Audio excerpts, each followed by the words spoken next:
everybody, it's Shayna, and in today's video I'm going to be showing you guys how I transformed this dresser.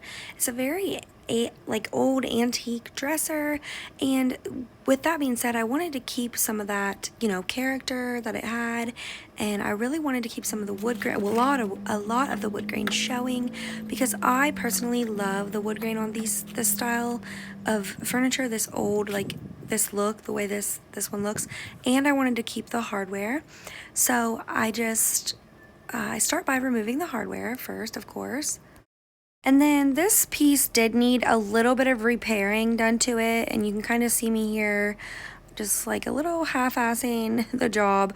Honestly, I'm not good at this part. My husband usually helps me like put things back together or cut things or, use all the tools. I don't mind using, most of the tools like my sander and whatnot, but he usually helps me with this part. So I was just doing what I could because he was busy. He was out of town actually. And so I was determined. I was just like, I'm getting this done. So you can just see me here. I was like adding some glue and I put it back where it went and everything, and it did hold, but he ended up, when he got home, he ended up kind of like fixing it for me a little bit more even because, like I said, I just kind of wasn't doing a great job. So I did get it fixed though. Okay, and then after I got the whole top sanded off how I liked it, I actually, I probably could have kept sanding right here. As you can see, there's still some dark spots, but I liked it right here, so I stopped right here. And then I took a mixture of the color Chocolate by Dixie Belle, and I wouldn't say half and half water. It was probably more like 75% water and 25% paint. It was very watered down, and I just took that and put it on. And you have to be very careful with a whitewash, or at least I find that I have to be careful. I just have to kind of wipe it off and make sure I'm going straight, or once that dries, and it dried really quick, at least outside here today where I was painting, it was hot and it was drying fast. So if you didn't have it on perfectly, it would leave, a streak kind of, or just wherever you had more paint, it would just leave that look. And obviously I didn't want that. I wanted it to be smooth and look nice. So I just kept having to really work it in and really smooth it really well. And on the top, I had ended up having to do 3 or 4 coats probably to get the look that I was going for. And then after that, I just went down and did the bottom, and I did the whole rest of the piece with this brown wash first. Okay, and then moving on to the drawers, I just did all the drawer fronts, and then I did the front of the dresser, and I probably did 3 or 4 coats of this brown wash on this whole thing. And this was honestly really had to bear with it, with the process kind of thing, because I don't know, I was working on this and I really just hated it. I was like, I don't know what I'm doing, but I just kept going, and I just kept going, and was just, I don't know, I just kept going.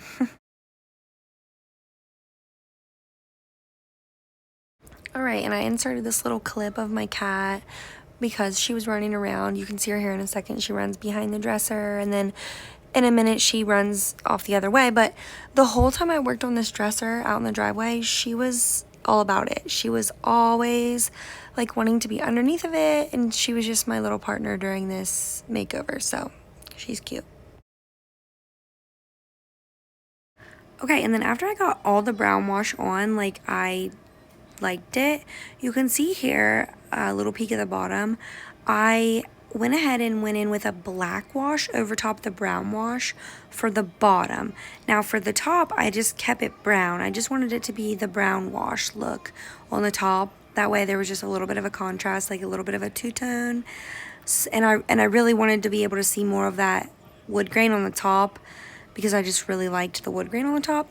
So anyway, I'm just taking a sock here and my water spray gun, or water spray bottle. I can't talk tonight.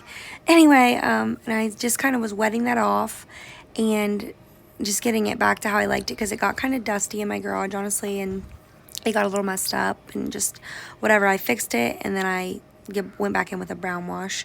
And then here, this is kind of backtracking because you already saw kind of what the black wash looked like in that part, but this is how I did the black wash. I just mixed up same ratio with the black paint. I just did more water than paint, and then here I make a big mess. That was really, really frustrating. Then I recently saw someone on Instagram do a black wash and then they let their wood grain show through, and I was really inspired by that. So that's kind of what I was going for on this. I wanted like a black wash with like a brown showing through on the bottom, especially on that little part right there with the details on the bottom. And I think I kind of achieved it. I think this turns out really pretty in the end. But yeah, you can just see here I'm taking, oh, you can see there where Axel clamped the dresser up for me and just really kind of fixed it up better than I did. Anyway, and like I said, you can just see here I was taking the black wash and just kind of putting it on, and you have to like be careful with this one too, like the brown, because if you just don't get it in the right place or whatever, it starts to look streaky.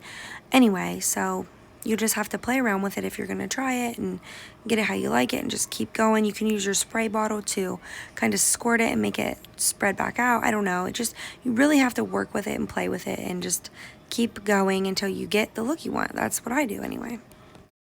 And then since the wood on this dresser was like so dry and old, especially on the inside of the drawers, I took the paint wash and I went all over the whole entire insides of the drawers, especially that one right there because it's got like those little stains in it. I mean, I wiped it out really good, but I took the paint wash and just painted the whole inner part and the whole outside edges of the drawers too.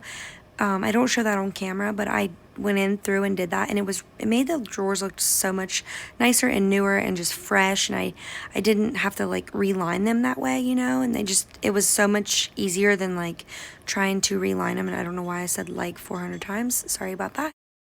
Anyway, then I sealed it up with Dixie Belle's satin sealer, and I think I said this in my last video, but tip, I don't know why I always use the sealer that's in the lid. I need to quit doing that, but because it gets chunky in the lid because it gets drier up in the top, you know? But I do it every single time, and then I have to like go in later and kind of like sand that little area off and then reseal it again, which I do 2 coats on sealer anyway, and you are supposed to kind of sand between coats when you seal anyway, which I don't always do that. But anyway, just be careful when you're using the sealer. And the lid, this is satin, and this is my paintbrush. It's just a flat paintbrush by Dixie Belle, and I find that that's the best way for me to get a good, nice, smooth seal is that. So yeah. Okay, and then I don't have the footage, but I just spray painted these handles black and the knobs, and then I sealed them with a spray sealer as well, and I just returned them to the dresser, and I think they're beautiful on it, and I think black was a good choice. Just brings it all back together. And then there's a look at how that half turned out, and here's the look at the top. I absolutely love the top. It's so beautiful. Very, very nice wood, looking pretty. Anyway, and then I took it to a flea market and tried to sell it, and nobody even looked at it. Anyway, I'm going to take it to my booth, and I'm sure and I'm hopeful that it will sell there. Thank you all so much for watching.